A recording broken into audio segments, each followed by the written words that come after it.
ദൈവനാമത്തിൽ ഏവർക്കും സ്നേഹവന്ദനം. ഇന്ന് തൃത്വ ഞായർ, ട്രിനിറ്റി സൺഡേ. ത്രിയേക ദൈവത്തെക്കുറിച്ചും ആ ദൈവത്തിന്റെ ആളത്വത്തെക്കുറിച്ചും ആഴമായിട്ട് സഭ ചിന്തിക്കുകയും ധ്യാനിക്കുകയും ചെയ്യുന്ന അനുഗ്രഹത്തിന്റെ ദിവസമാണ് ഈ ഞായറാഴ്ച. നാം ആരാധിക്കുന്ന നമ്മുടെ ദൈവം ഏക ദൈവമാണ്. അതേ ദൈവം ത്രിയേക ദൈവമാണ്. ത്രിയേകനായ ദൈവത്തെയാണ് ക്രൈസ്തവ സഭ ആരാധിക്കുന്നത്. തൃത്വം, ട്രിനിറ്റി എന്ന പദം വേദപുസ്തകത്തിൽ ഒരിടത്തും നമുക്ക് കാണുവാൻ കഴിയുന്നതല്ല. എന്നാൽ ത്രിയേക ദൈവത്തിന്റെ സാന്നിധ്യം സൃഷ്ടിയുടെ ആരംഭം മുതൽ വെളിപാട് പുസ്തകം വരെയും വളരെ വ്യക്തമായിട്ട് ദൈവജനത്തിന് തിരിച്ചറിയുവാൻ, മനസ്സിലാക്കുവാൻ കഴിയുന്നുണ്ട്. തെർത്തുല്യനാണ് ആദ്യമായി ട്രിനിറ്റി എന്ന പദം ഉപയോഗിച്ചത്. AD 325 നൈസയിൽ വെച്ച് ക്രമീകരിച്ചതായ കൂട്ടായ്മയിൽ നിഖ്യ വിശ്വാസ പ്രമാണം രൂപപ്പെടുമ്പോൾ നിഖ്യ വിശ്വാസ പ്രമാണം അടിസ്ഥാനപ്പെട്ടിരിക്കുന്നത് ത്രിയേക ദൈവ വിശ്വാസത്തിലാണ്. ഈ വിശ്വാസത്തിൽ വളർന്ന സഭ ഏകദേശം 1000 വർഷങ്ങൾക്ക് ശേഷം AD 1334 പോപ്പ് ജോൺ 22 കാലഘട്ടത്തിലാണ് പെന്തക്കോസ്ത് ഞായർ കഴിഞ്ഞു വരുന്ന ആദ്യ ഞായറാഴ്ച ട്രിനിറ്റി സൺഡേയായി, തൃത്വ ഞായറായിട്ട് ആചരിക്കുകയും ആഘോഷിക്കുകയും ചെയ്തു തുടങ്ങിയത്. നാം ആരാധിക്കുന്ന ദൈവത്തെക്കുറിച്ചും ആ ദൈവത്തിന്റെ സമ്പൂർണതയെക്കുറിച്ചും സ്വഭാവ സവിശേഷതകളെക്കുറിച്ചും നാം ചിന്തിക്കുകയും ധ്യാനിക്കുകയും ചെയ്യുന്ന ദിവസമാണ് ട്രിനിറ്റി സൺഡേ, തൃത്വ ഞായറാഴ്ച. എങ്ങനെയാണ് നാം ആരാധിക്കുന്ന നമ്മുടെ ദൈവത്തെ നാം മനസ്സിലാക്കുന്നത്, നാം തിരിച്ചറിയുന്നത്? ഒരു വ്യക്തിയെ നാം എങ്ങനെയാണ് മനസ്സിലാക്കുന്നത്? ഒരു വ്യക്തിയെക്കുറിച്ച് ഒരുപക്ഷെ പുസ്തകങ്ങളിൽ എഴുതപ്പെട്ട വിവരങ്ങൾ ഉള്ള വ്യക്തിയാണ് എങ്കിൽ പുസ്തകങ്ങളിലൂടെ നമുക്ക് മനസ്സിലാക്കുവാനായിട്ട് കഴിയും. സാധാരണ ഒരു ഇന്റർവ്യൂവിനൊക്കെ പങ്കെടുക്കുമ്പോൾ നാം നമ്മുടെ റെസ്യൂമെ നൽകാറുണ്ട്. അതിലൂടെ ഒരു വ്യക്തിയെ കുറിച്ചുള്ള അടിസ്ഥാനപരമായി ചില വിവരങ്ങൾ ലഭിക്കാറുണ്ട്. കുറച്ചുകൂടി ആഴമായിട്ട് നാം മനസ്സിലാക്കണമെങ്കിൽ ആ വ്യക്തിയെ പരിചയമുള്ളവരിൽ നിന്നും നാം കേൾക്കണം. ആ വ്യക്തിയുമായി ഇടപെടുന്നവരിൽ നിന്നാണ് ആ മനുഷ്യനെ കുറിച്ച് വ്യക്തമായ ചില അറിവുകൾ നമുക്കുണ്ടാകുന്നത്. എന്നാൽ ഒരു വ്യക്തിയെ ആഴമായി, ദൃഢമായി നാം മനസ്സിലാക്കണമെങ്കിൽ അത് വ്യക്തിപരമായ നമ്മുടെ അനുഭവത്തിലൂടെയാണ്. നാമും ആ വ്യക്തിയും തമ്മിൽ ഇടപെടുന്ന ഇടപെടലുകളിലൂടെയാണ് ഒരു വ്യക്തിയെ ആഴമായിട്ട് മനസ്സിലാക്കുവാനായിട്ട് കഴിയുക. ഈ ഭൂമിയിൽ സഹജീവികളെ മനസ്സിലാക്കുവാൻ ഇത്രത്തോളം ആഴമേറിയ വ്യക്തിപരമായ ബന്ധം ആവശ്യമാണ് എങ്കിൽ, പ്രിയ ദൈവജനമേ, നാം ആരാധിക്കുന്ന നമ്മുടെ സൃഷ്ടാവായ, നമ്മുടെ പരിപാലകനായ ദൈവത്തെ നമുക്ക് മനസ്സിലാക്കണമെങ്കിലും ആഴമായ വ്യക്തിപരമായ ബന്ധങ്ങൾ ഉണ്ടാകണം. ത്രിയേക ദൈവത്തെ നാം മനസ്സിലാക്കേണ്ടുന്നത് ഒരുപക്ഷെ എഴുതപ്പെട്ട പുസ്തകങ്ങളിലൂടെ ഈ ദൈവത്തെക്കുറിച്ച്, ത്രിയേക ദൈവത്തിന്റെ പ്രത്യേകതകളെ കുറിച്ചും ത്രിയേകം, തൃത്വം, ട്രിനിറ്റി എന്ന ആശയത്തെക്കുറിച്ചും ആ ഡോക്ടറിനെ കുറിച്ചും ഒക്കെ നമുക്ക് മനസ്സിലാക്കുവാൻ കഴിയുമായിരിക്കാം. അനേകം പേരുടെ അനുഭവങ്ങളിലൂടെ ആ ദൈവത്തെ നമുക്ക് തിരിച്ചറിയുവാൻ കഴിയുമായിരിക്കാം. എന്നാൽ ത്രിയേക ദൈവത്തെക്കുറിച്ച് ആഴമേറിയ അറിവ് രൂപപ്പെടുത്തണമെങ്കിൽ തീർച്ചയായിട്ടും വ്യക്തിപരമായ ബന്ധത്തിലൂടെ മാത്രമേ അത് സാധിക്കുകയുള്ളൂ. ഈ ദൈവത്തെ എങ്ങനെയാണ് നമുക്ക് തിരിച്ചറിയുവാൻ, മനസ്സിലാക്കുവാൻ കഴിയുന്നത്? തത്വശാസ്ത്ര ചിന്തകനും സഭാപിതാവുമായ അഗസ്റ്റിൻ, അദ്ദേഹത്തിന്റെ ജീവിതവുമായിട്ട് ബന്ധപ്പെട്ട ഒരു കഥ ഇപ്രകാരമുണ്ട്. ട്രിനിറ്റിയെ കുറിച്ച്, ത്രിയേക ദൈവത്തെക്കുറിച്ച് തത്വശാസ്ത്രപരമായ ചില വിശകലനങ്ങൾ നൽകുവാൻ അഗസ്റ്റിൻ ഒരു പഠനത്തിലാണ്. അനേകം പുസ്തകങ്ങൾ അദ്ദേഹം വായിക്കുകയുണ്ടായി. ത്രിയേക ദൈവത്തെക്കുറിച്ച് തത്വശാസ്ത്രപരമായ ഒരു ദർശനം നൽകുവാൻ അദ്ദേഹം അനേകം എഴുത്തുകൾ എഴുതുവാനായിട്ട് തുടങ്ങി.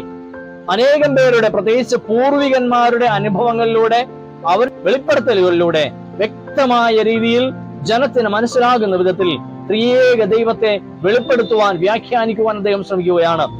എന്നാൽ ആ ശ്രമങ്ങളൊന്നും അദ്ദേഹം ആഗ്രഹിച്ച വിധത്തിൽ പൂർത്തിയാകുന്നില്ല. ഒരിക്കൽ അദ്ദേഹം ഒരു കടൽ തീരത്തുകൂടി അസ്വസ്ഥനായിട്ട് നടക്കുകയാണ്. ഈ ത്രിയേക ദൈവത്തെക്കുറിച്ചുള്ള തത്വശാസ്ത്രപരമായ വിശകലനങ്ങൾ എപ്രകാരമായിരിക്കണമെന്നുള്ള ചിന്തകൾ അദ്ദേഹത്തെ ഭാരപ്പെടുന്നുണ്ട്. ഇപ്രകാരം ചിന്താഭാരത്തോടെ കടൽ തീരത്തുകൂടി അഗസ്റ്റിൻ യാത്ര ചെയ്യുമ്പോൾ അദ്ദേഹം കൗതുകകരമായ ഒരു കാഴ്ച കാണുന്നുണ്ട്. ഒരു കൊച്ചുകുഞ്ഞ് കടൽ തീരത്തേക്ക് കടന്നുപോയി തന്റെ കുഞ്ഞ് കരങ്ങൾ കൊണ്ട് കടൽ വെള്ളം കോരിയെടുക്കുകയാണ്. എന്നിട്ട് ആ കുഞ്ഞ് വേഗം ഓടി കടൽ തീരത്ത് മണലിലുള്ള ഒരു ചെറിയ കുഴിയിലേക്ക് ഈ വെള്ളം ഒഴിക്കുകയാണ്. ഇതൊന്നോ രണ്ടോ പ്രാവശ്യമല്ല, പല ആവർത്തി ഈ കുഞ്ഞ് ആവർത്തിച്ചുകൊണ്ടേയിരിക്കുകയാണ്. കൗതുകം തോന്നി അഗസ്റ്റിൻ ആ കുഞ്ഞിന്റെ അരികിലേക്ക് കടന്നുപോയി ചോദിക്കുന്നുണ്ട്, കുഞ്ഞെ, നീ എന്താണ് ചെയ്യുന്നത്? എന്തിനാണ് നീ കടൽ വെള്ളം കോരി ഈ കുഴിയിൽ നിറയ്ക്കുവാൻ ശ്രമിക്കുന്നത്? ആ കുഞ്ഞ് വളരെ നിഷ്കളങ്കമായിട്ട് അഗസ്റ്റിൻ നൽകിയ മറുപടി ഇതാണ്: ഞാൻ ഈ കടലിനെ വറ്റിക്കുവാൻ ശ്രമിക്കുകയാണ്. ഞാൻ ഈ കടലിനെ വറ്റിക്കുവാൻ ശ്രമിക്കുകയാണ്. ഞാൻ ഇപ്രകാരം എന്റെ കരങ്ങളിൽ വെള്ളം കോരി ഈ കുഴിയിലേക്ക് നിറച്ച് നിറച്ച് നിറച്ച് ഒരു നാൾ ഈ കടൽ വെള്ളം പൂർണ്ണമായിട്ടും വറ്റിത്തീരും. വിശാലമായ കടലിനെ ഒരു കൊച്ചു കുഴിയിൽ തന്റെ കുഞ്ഞു കരങ്ങൾ കൊണ്ട് കോരി വറ്റിക്കുവാൻ ശ്രമിക്കുന്ന ഒരു കുഞ്ഞിന്റെ നിഷ്കളങ്കത. ആ നിഷ്കളങ്കതയ്ക്കകത്ത് അവന്റെ അറിവില്ലായ്മയെ ഓർത്ത് ഒരു വേള അഗസ്റ്റിൻ പുഞ്ചിരിക്കുന്നുണ്ട്. എന്നാൽ അടുത്ത നിമിഷം അഗസ്റ്റിൻ തന്നിലേക്ക് തിരിയുന്നുണ്ട്. ത്രിയേക ദൈവത്തെക്കുറിച്ച്, ഈ കടലിനേക്കാളും വിശാലമായ, മനുഷ്യന്റെ ബുദ്ധിക്കും അറിവിനും പിടിച്ചു നിർത്തുവാൻ കഴിയാത്ത ആ ദൈവീകതയെ എന്റെ കുഞ്ഞു തലച്ചോറ് കൊണ്ട്, എന്റെ ചെറിയ അറിവുകളും അനുഭവങ്ങളും കൊണ്ട് ഈ കുഞ്ഞ് കുഴിക്കകത്ത് കടലിനെ ഒതുക്കുവാൻ ശ്രമിക്കുന്നത് പോലെ ഞാനും ശ്രമിക്കുകയല്ലേ എന്ന ഒരു തിരിച്ചറിവ് അഗസ്റ്റിൻ ഉണ്ടാകുന്നുണ്ട്. അഗസ്റ്റിൻ പറയുകയാണ്, തൃത്വം എന്നത് അതൊരു മിസ്റ്ററിയാണ്. തൃത്വം എന്നത് അതൊരു മിസ്റ്ററിയാണ്. അതൊരു ഡിവൈൻ മിസ്റ്ററിയാണ്. മനുഷ്യന് അവന്റെ ബുദ്ധിയും പരിജ്ഞാനവും അനുഭവങ്ങളും കൊണ്ട് പൂർണ്ണമായിട്ട് വ്യാഖ്യാനിക്കുവാൻ കഴിയാത്ത ഒരു മിസ്റ്ററിയാണ്, ഒരു ദൈവീകമായ രഹസ്യമാണ് തൃത്വം എന്നത്. ത്രിയേക ദൈവത്തെ നമ്മുടെ ജീവിതങ്ങളിലൂടെ നമുക്ക് വ്യക്തമായിട്ട് അനുഭവിച്ചറിയുവാനായിട്ട് കഴിയും. എന്നാൽ മനുഷ്യന്റെ പരിമിതമായ വാക്കുകളിലൂടെ അത് വിവരിക്കുക പ്രയാസമാണ് എന്ന ബോധ്യത്തോടെ ഈ തൃത്വ ഞായറാഴ്ച ദക്ഷിണേന്ത്യ സഭ നമുക്ക് നൽകിയിരിക്കുന്ന ദൈവവചന ചിന്തകളിലേക്ക് നമുക്ക് പ്രവേശിക്കാം. സഭ ഇന്ന് ചിന്തയ്ക്കായിട്ട് നൽകിയിരിക്കുന്ന വിഷയം ട്രിനിറ്റി, കമ്മ്യൂണിറ്റി ഓഫ് ലവ് എന്നാണ്.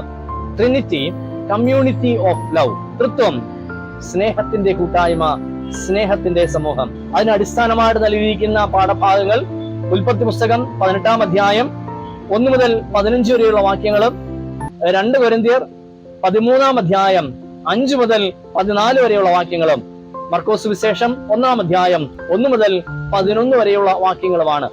ഈ വേദപുസ്തക ഭാഗങ്ങളെ അടിസ്ഥാനമാക്കി തൃത്വം, സ്നേഹത്തിന്റെ കൂട്ടായ്മ, സ്നേഹത്തിന്റെ സമൂഹം എന്ന വിഷയത്തെ കുറിച്ച് പ്രാർത്ഥനയോടെ നമുക്ക് ചിന്തിക്കാം. ഒന്നാമതായി, തൃത്വം ദൈനംദിന കൂട്ടായ്മകളിൽ വെളിപ്പെടുന്നതാണ്. തൃത്വം ദൈനംദിന കൂട്ടായ്മകളിൽ വെളിപ്പെടുന്നതാണ്. മറ്റൊന്ന്, നമ്മുടെ ദൈനംദിന ജീവിതത്തിലൂടെ തൃത്വ കൂട്ടായ്മയിലേക്ക് ദൈവം നമ്മെ സ്വീകരിക്കുന്നുണ്ട്, ക്ഷണിക്കുന്നുണ്ട്. ഉൽപ്പത്തി പുസ്തകം 18-ാം അധ്യായത്തിൽ അബ്രഹാം മമ്രയുടെ തോപ്പിൽ കൂടാരം അടിച്ചു കഴിയുന്ന സമയമാണ്. ദീർഘനാളുകളായി ദൈവത്തിന്റെ വിളികേട്ട് ഇറങ്ങിയ അബ്രഹാമാണ് കൂടാരങ്ങൾ മാറ്റിയടിച്ച് അബ്രഹാം എന്ന മമ്രയുടെ തോപ്പിലായിരിക്കുകയാണ്. അബ്രഹാമും ഭാര്യയായ സാറായും അന്ന് കൂടാരത്തിലുണ്ട്. അവരുടെ ജീവിതം കടന്നു പോകുന്നത് ചെറിയ ദുർഘടങ്ങളിലൂടെയും പ്രയാസങ്ങളിലൂടെയും ഒക്കെയാണ്. അബ്രഹാമിന് പ്രായം 99, സാറയ്ക്ക് പ്രായം 89. ദീർഘനാളുകളായി, കൃത്യമായി പറഞ്ഞാൽ കഴിഞ്ഞ 24 വർഷങ്ങളായി ദൈവത്തിന്റെ വാഗ്ദത്തങ്ങൾ പ്രതീക്ഷിച്ചുകൊണ്ട് അബ്രഹാം ജീവിക്കുകയാണ്.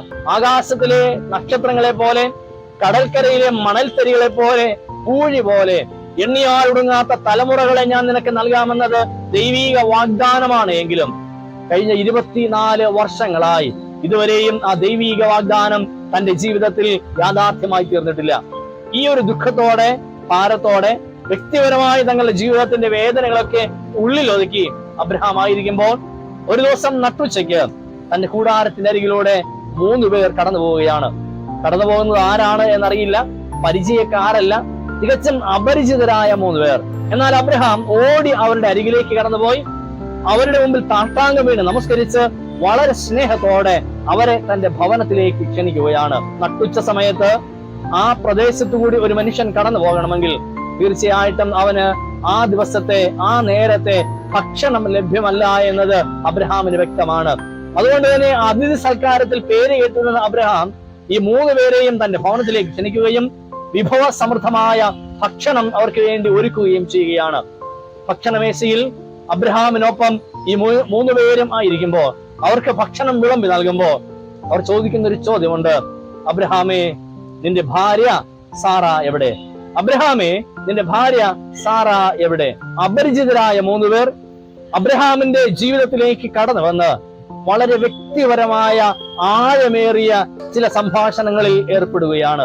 ആദിമസഭയുടെയും പിതാക്കന്മാരുടെയും വിശ്വാസമനുസരിച്ച് പഴയ നിയമത്തിൽ ത്രിയേക ദൈവ സാന്നിധ്യം വ്യക്തമാകുന്ന ഒരു ഭാഗമായി രേഖപ്പെടുത്തിയിരിക്കുന്ന ഭാഗമാണ് ഉൽപ്പത്തി പുസ്തകം 18-ാം അധ്യായത്തിൽ മമ്രയുടെ തോപ്പിൽ അബ്രഹാമിന്റെ അരികിലേക്ക് കടന്നു വന്ന 3 പേർ.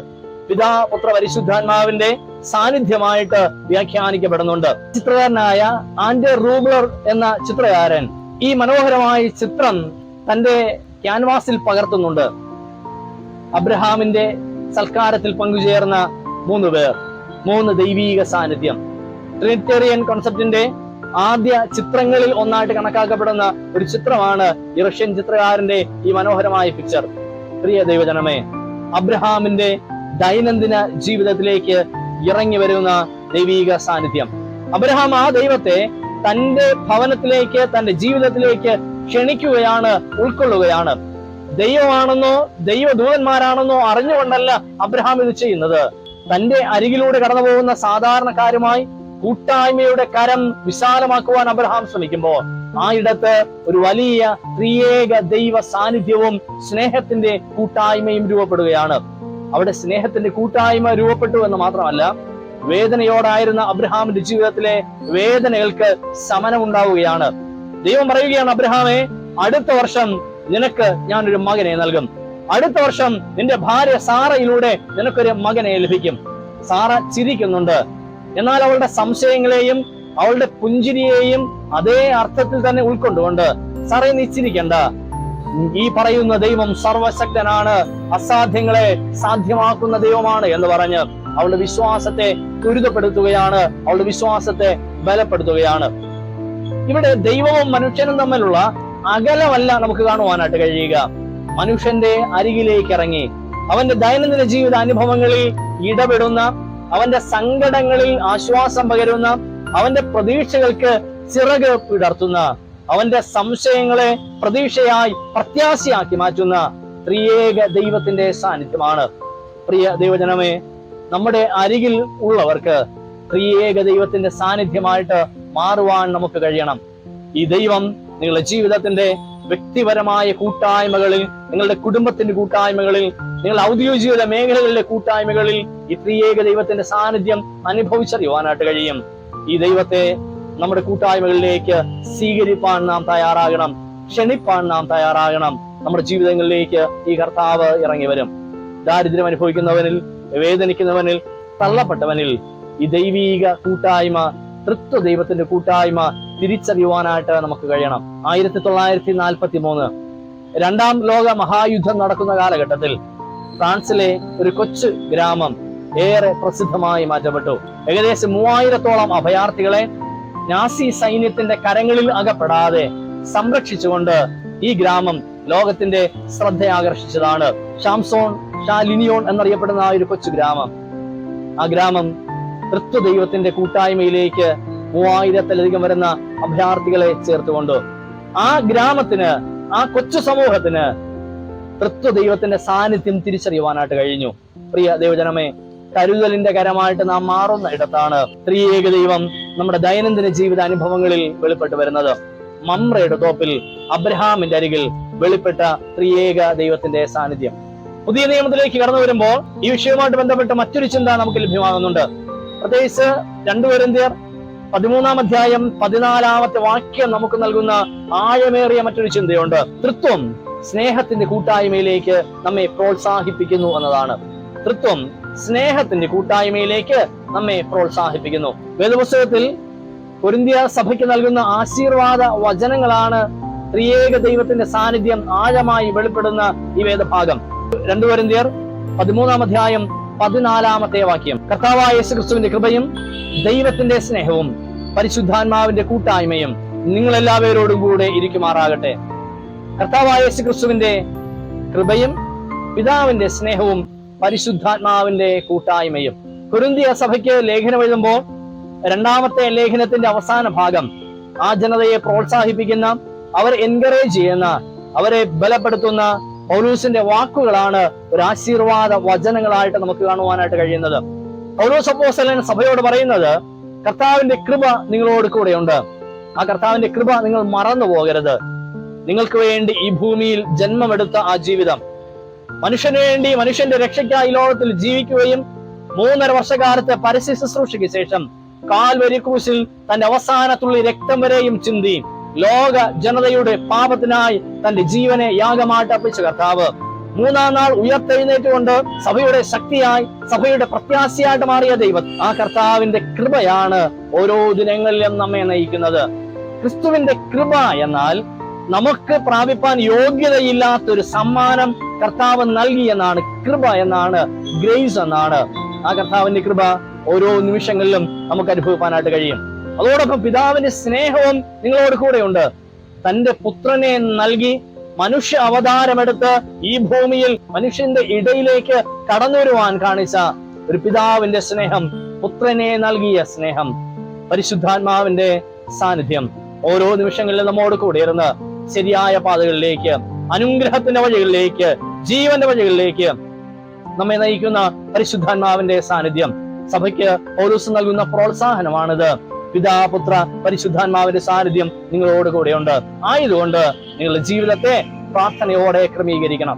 കൊരിന്ത്യ സഭയ്ക്ക് 2 ലേഖനങ്ങൾ എഴുതുമ്പോൾ ആ സഭയുടെ സാഹചര്യങ്ങളെ, പ്രശ്നങ്ങളെ വളരെ വ്യക്തമായിട്ട് പൗലോസ് അഡ്രസ് ചെയ്യുന്നുണ്ട്. ഐക്യത നഷ്ടപ്പെട്ട ഒരു സമൂഹമാണ്. സഭയ്ക്കുള്ളിൽ ഭിന്നതകൾ നിലനിൽക്കുന്ന ഒരു കാലഘട്ടം. ആരാണ് വലിയവനെന്നും ആരുടെ വിഭാഗമാണ് വലുത് എന്നുമുള്ളതായ തർക്കങ്ങൾ നിലനിൽക്കുന്ന ഒരു കാലഘട്ടം. ഈ വിധത്തിലുള്ള വിഭാഗീയതകൾ മാത്രമല്ല, ലഭിച്ച കൃപാവരങ്ങളുടെ അടിസ്ഥാനത്തിൽ മനുഷ്യരെ രണ്ടായിട്ട് കാണുന്ന ജനത വിശ്വാസ സമൂഹമാണ്. ദൈവത്തിന്റെ കൃപകൾ പ്രാപിച്ചവരാണ്. കൃപകൾ പ്രാപിച്ച സഭയ്ക്കകത്താണ് ഐക്യത നഷ്ടപ്പെടുന്നത്. ഞാൻ പ്രാപിച്ച കൃപയാണ് വലുത്, എന്റെ കഴിവാണ് വലുത്, നിന്റെ കൃപ ചെറുതാണ് എന്ന രീതിയിൽ കൃപാവരങ്ങളിലുള്ള ഏറ്റക്കുറച്ചിലുകൾ സഭയ്ക്കുള്ളിൽ ഉണ്ടായിരുന്നു. അത് മാത്രമല്ല, യഹൂദ മതത്തിൽ നിന്നും ക്രൈസ്തവരായവരും വിജാതീയത്തിൽ നിന്നും ക്രൈസ്തവ വിശ്വാസത്തിലേക്ക് വന്നവരും തമ്മിലുള്ളതായ അനൈക്യങ്ങൾ, ഇപ്രകാരം സഭയ്ക്കുള്ളിൽ നേരിട്ടിരുന്ന അനേകം പ്രശ്നങ്ങളും പ്രയാസങ്ങളും പ്രതിസന്ധികളും ഉണ്ട്. അതുമാത്രമല്ല, ആദിമ സഭയുടെ പീഡന കാലഘട്ടങ്ങളുടെ ആരംഭമാണ് കൊരിന്ത് സഭയുടെ വളർച്ച എന്ന് പറയുന്നത്. അതുകൊണ്ട് തന്നെ ബാഹ്യ ശക്തികളിൽ നിന്നും അവർക്ക് നേരിട്ടതായ പീഡനങ്ങളുമുണ്ട്. ഈ വിധത്തിൽ പ്രതികൂലങ്ങളിലൂടെ, പ്രതിസന്ധികളിലൂടെ, അനൈക്യങ്ങളിലൂടെ, പീഡനങ്ങളിലൂടെ സഭ കടന്നു പോകുന്നിടത്താണ് പൗലോസ് അപ്പോസ്തലൻ സഭയെ പ്രോത്സാഹിപ്പിക്കുന്നത് സ്നേഹത്തിന്റെ കൂട്ടായ്മയിൽ വളരുക. എങ്ങനെയാണോ ത്രിയേക ദൈവം ഐക്യത്തോടെ, കൂട്ടായ്മ ബന്ധത്തോടെ ദൈവീകതയുടെ ഭാഗമായിട്ട് മാറിയിരിക്കുന്നത്, ആ തൃത്വം നമുക്ക് നൽകുന്ന ഒരു വലിയ ഉപദേശം, ഒരു വലിയ സന്ദേശം നാമും സ്നേഹത്തിന്റെ കൂട്ടായ്മയിൽ വളരുക എന്നാണ്. അത്തരത്തിൽ സ്നേഹത്തിന്റെ കൂട്ടായ്മയിലേക്ക് വളരുവാനായിട്ട് പൗലോസ് സഭയെ പ്രോത്സാഹിപ്പിക്കുകയാണ്. ഈ ത്രിയേക ദൈവമാണ്, ഈ തൃത്വത്തിന്റെ കൂട്ടായ്മയാണ് നിങ്ങളെ സ്നേഹിപ്പാൻ തക്കവണ്ണം, നിങ്ങളോടൊപ്പമായിരിക്കാൻ തക്കവണ്ണം എന്നെ പ്രേരിപ്പിക്കുന്നത്. അതേ തൃത്വം നിങ്ങളെയും പ്രോത്സാഹിപ്പിക്കട്ടെ സ്നേഹത്തിന്റെ കൂട്ടായ്മയിൽ വാഴുവാൻ, സ്നേഹത്തിന്റെ കൂട്ടായ്മയിൽ വളരുവാൻ. തൃത്വദൈവം സ്നേഹത്തിന്റെ കൂട്ടായ്മയിലേക്ക് നമ്മെ പ്രോത്സാഹിപ്പിക്കുന്നു എന്നതാണ്. ഈ തൃത്വദൈവം, ത്രിയേക ദൈവത്തിലൂടെ പൗലോസ് അപ്പോസ്തലൻ ഒരു സഭയെ, ഒരു ജനതയെ ഒരുക്കുകയാണ്, പ്രോത്സാഹിപ്പിക്കുകയാണ് ഒന്നായിട്ട് വളരുവാൻ, ഒന്നായി മാറുവാൻ, വിഭാഗീയതകൾക്കപ്പുറത്ത് ഐക്യത്തിലേക്ക് മാറുവാനായിട്ട് പൗലോസ് അപ്പോസ്തലൻ സഭയെ പ്രേരിപ്പിക്കുകയാണ്, പ്രോത്സാഹിപ്പിക്കുകയാണ്. പ്രിയ ദൈവജനമേ, മറ്റുള്ളവരുടെ ജീവിതത്തിൽ തൃത്വ സാന്നിധ്യമായിട്ട് മാറുവാനുള്ള ഒരു വലിയ ആഹ്വാനം ദൈവം നമുക്ക് നൽകുകയാണ്. ത്രിയേക ദൈവത്തിന്റെ അരികിലേക്ക് ജനതയെ കൊണ്ടുവരുവാനും അവരെ തൃത്വ ദർശനത്തിൽ പ്രോത്സാഹിപ്പിക്കുവാനും നമുക്ക് കഴിയണം. കൊരിന്ത് സഭയെ പൗലോസ് അപ്പോസ്തലൻ പ്രോത്സാഹിപ്പിച്ചതുപോലെ നമ്മുടെ മേൽ ഒരു വലിയ ദൗത്യമുണ്ട് എന്ന് തിരിച്ചറിഞ്ഞ് നാം ഐക്യത്തിൽ വളരുവാനും മറ്റുള്ളവരെ ഐക്യതയുടെ ഭാഗമാക്കി മാറ്റുവാനും തൃത്വ ദർശനം നമുക്ക് നൽകുന്ന സ്നേഹത്തിന്റെ കൂട്ടായ്മയിൽ വളരുവാനും ദൈവം നമ്മെ ഒരുക്കുമാറാകട്ടെ. മൂന്നാമതായി, തൃത്വം നമ്മെ ശക്തീകരിക്കുന്ന ദൈവത്തിന്റെ കൂട്ടായ്മയാണ്. തൃത്വം നമ്മെ ശക്തീകരിക്കുന്ന സ്നേഹത്തിന്റെ കൂട്ടായ്മയാണ്. തൃത്വം അതൊരു സ്നേഹത്തിന്റെ കൂട്ടായ്മയാണ്, അത് നമ്മെ ശക്തീകരിക്കുന്നു എന്നാണ്. മർക്കോസ് സുവിശേഷം 1-ാം അധ്യായം 1 മുതൽ 11 വരെയുള്ള വേദഭാഗങ്ങളിൽ ക്രിസ്തുവിന്റെ സ്നാനം നമുക്ക് കാണുവാൻ കഴിയും. യോർദാനിൽ യോഹന്നാൻ സ്നാപകനാൽ സ്നാനം ഏൽക്കുന്ന ക്രിസ്തു. കർത്താവ് യോർദാനിൽ വെള്ളത്തിൽ മുങ്ങി എഴുന്നേൽക്കുന്ന സമയത്ത് ആകാശം തുറക്കുകയും പ്രാവ് ഇറങ്ങി വരുന്നത് പോലെ പരിശുദ്ധാത്മാവ് ക്രിസ്തുവിന്റെ മേൽ ഇറങ്ങി വരികയും ചെയ്യുകയാണ്. ഉടൻ തന്നെ ആകാശത്ത് നിന്ന് ഒരു പ്രഖ്യാപനം ഉണ്ടായി, ഇവൻ എന്റെ പ്രിയപുത്രനാണ്, ഇവനിൽ ഞാൻ പ്രസാദിച്ചിരിക്കുന്നു. യോർദാനിൽ സ്നാനമേൽക്കുന്ന പുത്രനായ ക്രിസ്തു, ആകാശം തുറന്ന് പ്രാവ് പോലെ ഇറങ്ങി വരുന്ന പരിശുദ്ധാത്മാവ്, പുത്രനെ അംഗീകരിക്കുന്ന, പുത്രനെ കുറിച്ച് പ്രഖ്യാപിക്കുന്ന പിതാവായ ദൈവത്തിന്റെ ശബ്ദം, ത്രിയേക ദൈവത്തിന്റെ സാന്നിധ്യം വളരെ വ്യക്തമായിട്ട് നമുക്ക് അനുഭവിച്ചറിയുവാൻ കഴിയുന്ന ഇടമാണ് ക്രിസ്തുവിന്റെ സ്നാന ശുശ്രൂഷയുടെ ഭാഗം. ഈ ഒരിടം മാത്രമല്ല, പിന്നീടുള്ള കർത്താവിന്റെ 3.5 വർഷകാലത്തെ പരശുശ്രൂഷയിൽ ഉടനീളം ഈ ത്രിയേക ദൈവത്തിന്റെ സാന്നിധ്യം വ്യക്തമായിട്ട് നമുക്ക് അനുഭവിച്ചറിയുവാനായിട്ട് കഴിയും. ഈ സ്നേഹത്തിന്റെ കൂട്ടായ്മയാണ് ക്രിസ്തുവിനെ 3.5 വർഷക്കാലത്തെ ശുശ്രൂഷയ്ക്കായി ബലപ്പെടുത്തിയത്, ശക്തീകരിച്ചത്. പലയിടങ്ങളിലും തളർന്നു പോകാവുന്ന സാഹചര്യങ്ങൾ ഉണ്ടായി. സ്വന്തം നാട്ടുകാർ കളിയാക്കി കർത്താവിനെ അംഗീകരിക്കാതിരിക്കുന്നുണ്ട്. മഹാപുരോഹിതന്മാരും റോമാ സാമ്രാജ്യം അടങ്ങുന്ന അധികാര ശക്തികളും ക്രിസ്തുവിനെ സംശയ ദൃഷ്ടിയോടെ കണ്ടിരുന്ന സമയങ്ങളുണ്ട്. വിളിച്ചു വേർതിരിക്കപ്പെട്ട 12 ശിഷ്യന്മാരും പലപ്പോഴും വിശ്വാസത്തിൽ പക്വതയില്ലാതെ താൻ പ്രതീക്ഷിച്ചതുപോലെ ആത്മീയമായിട്ട് വളർന്നു വരാത്തതിൽ ദുഃഖിക്കുന്ന ക്രിസ്തുവുണ്ട്. ശുശ്രൂഷ മേഖലകളിൽ ഓരോ ദിനങ്ങളിലും ഇപ്രകാരം തന്നെ പിന്നിലേക്ക് വലിക്കുന്ന, തന്നെ ബലഹീനനാക്കി മാറ്റുന്ന, തന്നെ ഡിസ്കറേജ് ചെയ്യുന്ന അനേകം അനുഭവം ക്രിസ്തുവിന്റെ ശുശ്രൂഷയിലൂടെ കടന്നു പോകുന്നുണ്ട്. എന്നാൽ എല്ലാ വൈകുന്നേരങ്ങളിലും ഗെത്സമന തോട്ടത്തിലോ മറ്റേതെങ്കിലും വിജനമായ ഒരിടത്തോ ഇരുന്നുകൊണ്ട് തന്റെ പിതാവിനോട് പ്രാർത്ഥിക്കുന്ന, പരിശുദ്ധാത്മാവിന്റെ സാന്നിധ്യത്തിൽ സ്നേഹത്തിന്റെ കൂട്ടായ്മയിലായിരിക്കുന്ന ക്രിസ്തുവിനെ നമുക്ക് വേദപുസ്തകത്തിൽ കാണുവാനായിട്ട് കഴിയും. ഈ കൂട്ടായ്മയാണ് വീണ്ടും അടുത്ത പ്രഭാതത്തിൽ വളരെ ശക്തിയോടെ, വളരെ ധൈര്യത്തോടെ തന്നെ ഏൽപ്പിച്ച ദൗത്യവുമായിട്ട് ക്രിസ്തുവിനെ മുൻപോട്ട് നയിച്ചത്. ഗെത്സമന തോട്ടത്തിലെ അവസാന രാത്രിയിൽ തന്റെ വിയർപ്പ് തുള്ളികൾ രക്തത്തുള്ളികളാക്കി ഒഴുക്കിക്കൊണ്ട് കഴിയുമെങ്കിൽ ഈ പാനപാത്രം എങ്കിൽ നിന്നും മാറ്റണമേ എന്ന് നിലവിളിക്കുന്ന ക്രിസ്തുവിനെ ശക്തീകരിക്കുന്ന ഇടത്ത് എങ്കിലും എന്റെ ഹിതമല്ല നിന്റെ ഹിതം തന്നെ നടക്കട്ടെ എന്ന് ക്രിസ്തുവിന്റെ പ്രഖ്യാപനം, അവിടെയും ത്രിയേക ദൈവത്തിന്റെ സാന്നിധ്യവും ത്രിയേക ദൈവത്താൽ ലഭ്യമാകുന്ന സ്നേഹത്തിന്റെ കൂട്ടായ്മയിലൂടെ പ്രാപിപ്പാൻ കഴിയുന്ന ശക്തീകരണവും നമുക്ക് തിരിച്ചറിയുവാനായിട്ട് കഴിയും. പ്രിയ ദൈവജനമേ, ഈ ശക്തിയാണ് ആദിമസഭയെ നടത്തിയത്. പ്രതികൂലങ്ങളും പ്രതിസന്ധികളും വെല്ലുവിളികളും നേരിട്ട ഇടങ്ങളിൽ ശക്തി ക്ഷയിച്ചു പോകുന്ന ജീവിത സാഹചര്യങ്ങളുടെ മധ്യേ ധൈര്യത്തോടെ പോരാടുവാൻ ആദിമസഭയെ ബലപ്പെടുത്തിയത് ഈ സ്നേഹത്തിന്റെ കൂട്ടായ്മയാണ്. നാം ഈ തൃത്വ സ്നേഹത്തിന്റെ കൂട്ടായ്മയിലാണോ? അങ്ങനെയെങ്കിൽ ശുശ്രൂഷ മേഖലകളിലെ പ്രതികൂലങ്ങളിൽ, പ്രതിസന്ധികളിൽ, വെല്ലുവിളികളുടെ മധ്യേ ദൈവീക ശക്തി നമുക്ക് അനുഭവിച്ച് അറിയുവാനായിട്ട് കഴിയും. ഈ സ്നേഹത്തിന്റെ സാന്നിധ്യം നമുക്ക് വേദപുസ്തകത്തിൽ ഉടനീളം പ്രകടമാണ്. ഈ സ്നേഹത്തിന്റെ സാന്നിധ്യം തീച്ചൂളയിലേക്ക് എറിയപ്പെട്ട ശദ്രക്കും മേശകും അബേദ്നെഗോവും അനുഭവിക്കുന്നുണ്ട്. പത്മോസ് ദ്വീപിലേക്ക് നാട് കടത്തപ്പെട്ട യോഹന്നാൻ തിരിച്ചറിയുന്നുണ്ട്. എവിടെയൊക്കെയാണോ ദൈവജനം ശുശ്രൂഷ മേഖലകളിൽ ഒറ്റപ്പെട്ടു പോയത്, മാറി നിൽക്കേണ്ടി വന്നത്, ബലം ക്ഷയിച്ചു പോയത്, ആ ഇടങ്ങളിലെല്ലാം ത്രിയേക ദൈവം അവരെ ബലപ്പെടുത്തിയിട്ടുണ്ട്, ശക്തീകരിച്ചിട്ടുണ്ട്. ഈ തൃത്വ ഞായറാഴ്ച ദൈവം നമുക്ക് നൽകുന്ന ഏറ്റവും വലിയ ഉറപ്പിതാണ്, സ്നേഹത്തിന്റെ കൂട്ടായ്മ നിങ്ങളെ ശക്തീകരിക്കും. ത്രിയേക ദൈവത്തിന്റെ സ്നേഹത്തിന്റെ കൂട്ടായ്മ നിങ്ങളെ ശക്തീകരിക്കും. പ്രിയ ദൈവജനമേ, ഈ തൃത്വ ഞായറാഴ്ച ത്രിയേക ദൈവത്തെ വ്യക്തമായിട്ട് അനുഭവിച്ച് അറിയുവാനായിട്ട് നമുക്ക് ശ്രമിക്കാമോ? ഒരുപക്ഷെ ഒരു ഡോക്ട്രിനലായിട്ടുള്ള അറിവല്ല, ഒരു സൈദ്ധാന്തികമായ തിരിച്ചറിവല്ല, നമ്മുടെ ജീവിതങ്ങളിലൂടെ ഈ ദൈവത്തെ തിരിച്ചറിയുവാനായിട്ട് കഴിയുന്നുണ്ടോ? അബ്രഹാമിന്റെ കൂടാരങ്ങളായിട്ട് നമുക്ക് മാറുവാനായിട്ട് കഴിയണം. അനേകം പേരുടെ ജീവിതങ്ങൾക്ക് ആശ്വാസമായി മാറുന്ന കൂടാരങ്ങളായി, കരുതലിന്റെ കരങ്ങളായിട്ട് മാറുന്നിടത്താണ് ദൈനംദിന ജീവിതത്തിൽ ഈ ത്രിയേക ദൈവത്തെ നമുക്ക് അനുഭവിച്ചറിയുവാനായിട്ട് കഴിയുക. അസ്വസ്ഥതകളും അസമാധാനങ്ങളും നിറയപ്പെട്ട ഈ ലോക ജീവിതത്തിൽ ഐക്യം നഷ്ടപ്പെടുന്നിടത്ത്, ഒന്നായിട്ട് നിൽപ്പാൻ കഴിയാത്തിടത്ത് ത്രിയേക ദൈവത്തിന്റെ സാന്നിധ്യത്തിലേക്ക് ഈ ജനതയെ കൂട്ടിവരുത്തുവാൻ നമുക്ക് കഴിയുമോ? അവരെ പ്രോത്സാഹിപ്പിക്കുവാനായിട്ട് നമുക്ക് കഴിയുമോ? കർത്താവായ യേശു ക്രിസ്തുവിന്റെ കൃപയും പിതാവായ ദൈവത്തിന്റെ സ്നേഹവും പരിശുദ്ധാത്മാവിന്റെ കൂട്ടായ്മയിലേക്കും ഈ ജനതയെ കൊണ്ടുവരുവാൻ, പ്രോത്സാഹിപ്പിക്കുവാനുള്ള ഒരു വലിയ ദൗത്യം ത്രിയേക ദൈവം നമുക്ക് നൽകുന്നുണ്ട്. മൂന്നാമതായിട്ട് നാം ചിന്തിച്ചത്, തൃത്വം എന്ന സ്നേഹത്തിന്റെ കൂട്ടായ്മ നമ്മെ ശക്തീകരിക്കുന്നുവെന്നാണ്.